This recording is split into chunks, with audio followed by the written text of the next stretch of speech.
Hello friends, welcome back to our channel. ఈరోజు మన mini vlog ఏంటంటే తిరుమలకి నేను చాలాసార్లు సండే వెళ్ళకండి, సండే క్రౌడ్ ఉంటుంది అని అలా చెప్తూ ఉంటాను కదా. బట్ ఈసారి నాకు సండేనే కుదిరింది.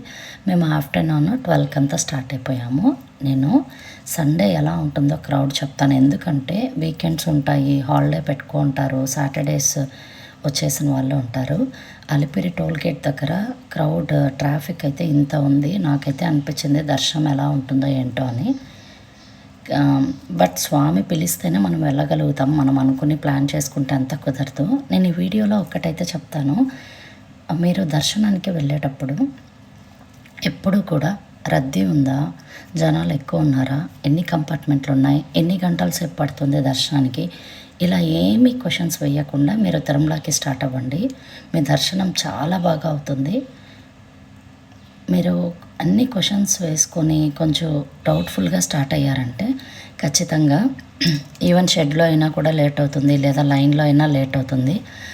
నేను ఇన్నిసార్లు దర్శనానికి వెళ్ళాను కదా, నా ఎక్స్పీరియన్స్ ఏమంటే అనుకున్నట్టు మనం బయలుదేరేస్తే చాలా మంచి దర్శనం అవుతుంది. అంటే మనం అక్కడ లైన్లో స్ట్రక్ అయిపోవడమో, లేదా హారతి ఇవ్వడమో, లేదా మన ముందర ఎవరైనా విఐపి వాళ్ళు వచ్చి వాళ్ళకి హారతి ఇవ్వడము, అట్లా మనకి దర్శనం అయితే చాలా బాగా అవుతుంది. మేమైతే కొండపైకి రీచ్ అయిపోయినాము.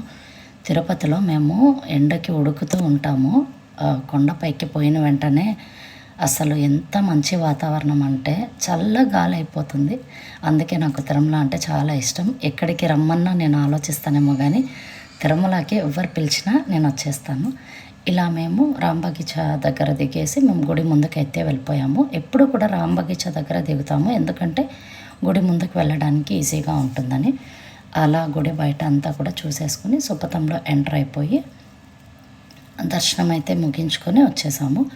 మాకు ఒక 40 to 50 మినిట్స్ అయితే పట్టింది. దర్శనం డీటెయిల్స్ అయితే అడగండి, నేను డిస్క్రిప్షన్లో వేస్తాను.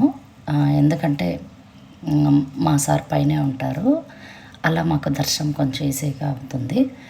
కొన్ని ఫుడ్ ఐటమ్స్ అయితే ఉంటాయి, అందులో మ్యాంగో, రోటీస్, గోబీ రైస్. ఈసారి మీరు తిరుమలకి వస్తే మేము మంచి ఫుడ్డీస్, మేము బాగా ఇష్టంగా తింటాము ఏదైనా సరే. ఆ ఫుడ్ అయితే మిస్ అవ్వకండి. ఒక 1 అవర్లో దర్శనం చూసుకొని బయటకు వచ్చేసాము. చిన్న లడ్డు అయితే ఇచ్చారు. అలా కొంతసేపు బయట కూర్చొని బయట అంతా కూడా చూశాను. నాకు అలా ఒక 20 మినిట్స్ కూర్చుంటే నాకు చాలా హ్యాపీగా అనిపిస్తుంది. నాకు ఎక్కడ ఉన్నా హ్యాపీగా అనిపించదు, కొండపైన ఉంటే నాకు చాలా హ్యాపీగా అనిపిస్తుంది ఆయన్ని చూస్తూ ఉంటే. ఇలా దర్శనం అంతా ముగించేసుకొని వచ్చి మేము తినేసే దిగుతాము ఎప్పుడు కూడా, ఎందుకంటే మళ్ళీ వచ్చేసరికి లేట్ అవుతుందని కొండపైనే ఫినిష్ చేసుకొని వచ్చేస్తాము.